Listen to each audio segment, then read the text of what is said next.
Hello everyone, welcome back to my channel. আজকে এই ভিডিওতে আপনাদের সঙ্গে সুন্দর একটা জামার কাটিং ও সেলাই শেয়ার করব। বাচ্চাদের জামা, এটা 1 বছর বাচ্চাদের জামা। তো চলুন শুরু করা যাক। তো এটা আমি কেটে নিয়েছি, লম্বা নিয়েছি 9 ইঞ্চি পরিমাণে, 1 ইঞ্চি সেলাইয়ে মুড়ে যাবে। এবং পুট নিয়েছিলাম আমি 4 ইঞ্চি, 4 ইঞ্চি পরিমাণে পুটটা নিয়েছি। এবং মোহরাও নিয়েছি 4 ইঞ্চি পরিমাণে।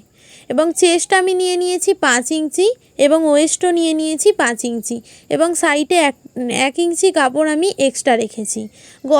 গলার লম্বা নিয়েছি 3 ইঞ্চি পরিমাণ এবং গলার চওড়া নিয়েছি 2 ইঞ্চি পরিমাণ। এইভাবে ফ্রন্ট পার্টটা কাটিং করে নিয়েছি। সেমভাবে ব্যাক পার্টটাও কাটিং করেছি, শুধু গলাটা আলাদা। এর গলার লম্বা নিয়েছি 1.5 ইঞ্চি এবং চওড়া নিয়েছি 2 ইঞ্চি। এইভাবে কেটে নিয়েছি পুরোটা। এবং দুটো আমি পটি কেটে নিয়েছি, যেটা 2 ফোল্ডে 9 ইঞ্চি করে রয়েছে এবং সাইডে চওড়ায় 3 ইঞ্চি করে রয়েছে। এইভাবে দুটো পটি কেটে নিয়েছি। এই পটি দুটো আমরা বগলে কুচি দেওয়ার কাজে লাগাবো। এরপরে ঘেরের জন্য কাপড়টা নিয়ে নেব, যার জন্য 2 ফোল্ডে আমি 20 ইঞ্চি ঘের নিচ্ছি এবং লম্বায় 9 ইঞ্চি। 9 ইঞ্চিটা সেলাইয়ের পর 8 ইঞ্চি হয়ে যাবে। এরপর কাপড়টাকে আমি ভাঁজ করে নেব এবং দুদিক থেকে 9 ইঞ্চিতে মার্ক করে লাইনটা সোজা করে দেব। এরপর আমি এটা কাট করে নেব।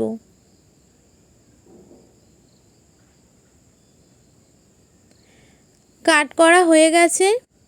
এরপর আমি 2 ইঞ্চি পরিমাণে চওড়া এবং 3 ইঞ্চি পরিমাণে লম্বা একটা পটি কেটে নিয়েছি। এটা আমি ব্যাক সাইডে দেব, যেখানে আমি হুক লাগাবো এবং হুকের ঘর করব একটা। বাচ্চাদের ক্ষেত্রে এটা কিন্তু লাগানো খুবই জরুরি। এরপর মিডিল বরাবর আমি 2 ইঞ্চি পরিমাণে কেটে নেব। এই 2 ইঞ্চির ধার থেকে আমি সেলাই দিয়ে নেব। এইভাবে সেলাই দিয়ে নেব। সেলাই দিয়ে নিয়েছি। এরপর আমি উল্টো দিকে মুড়ে নেব। উল্টো দিকে মুড়ে নিয়ে একটা উপর থেকে চাপ সেলাই দিয়ে নেব। চাপ সেলাই দিয়ে নিচ্ছি। এরপর আমি কাঁধগুলো জুড়ে দেব, যার জন্য ব্যাক পার্টটার ওপর ফ্রন্ট পার্টটা রেখেছি এবং দুটো কাঁধ আমি অ্যাটাচ করে নিচ্ছি। কাঁধ অ্যাটাচ করা আমার হয়ে গেছে। এরপর আমি দুটো সরু সরু পটি কেটে নেব, 2-3টে 1.5 ইঞ্চি চওড়া এবং লম্বাটা আন্দাজ মতো নিতে হবে। এই কোনাকুনি পটিগুলো কিন্তু গলায় লাগানোর জন্য।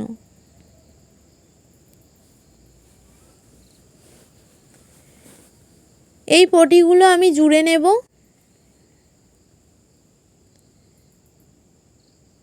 একটার ওপর আরেকটা সমানভাবে রেখে পটিগুলো খুব ভালো করে জুড়ে নেব।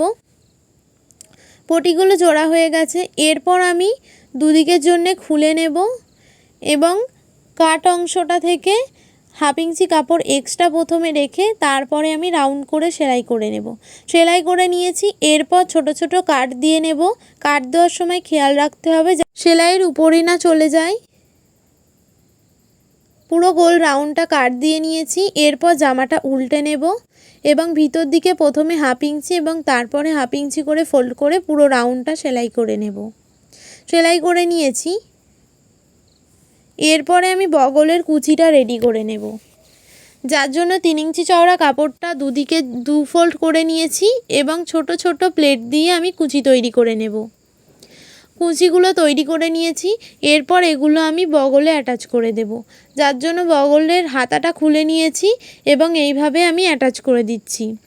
অ্যাটাচ করা হয়ে গেছে। উপর থেকে একটা চাপ সেলাই দিয়ে ফিনিশিং দিয়ে নেব। খুব ভালো করে কুচিগুলো ধরে চাপ সেলাই দিতে হবে। দুদিকেই আমার করা হয়ে গেছে। এরপর আমি নিচের ঘেরটা অ্যাটাচ করব, যার জন্য ফ্রকটা খুলে নিয়ে ঘেরটা এইভাবে কুচি দিয়ে দিয়ে অ্যাটাচ করে নেব পুরোটা। এই যে একদিকের ঘের অ্যাটাচ করে নিয়েছি, এইভাবে দুদিকের ঘেরই আমি অ্যাটাচ করে নেব। দুদিকের ঘের অ্যাটাচ করা হয়ে গেছে। এরপর ফিটিং দিতে হবে। আমি যে সাইডে 1 ইঞ্চি কাপড়গুলো এক্সট্রা রেখেছিলাম, সেই 1 ইঞ্চি বরাবর আমি মার্ক করে নেব। চকের সাহায্যে 1 ইঞ্চি আন্দাজে মার্ক করে নিচ্ছি। এই রকম কিন্তু সেলাই দিতে হবে।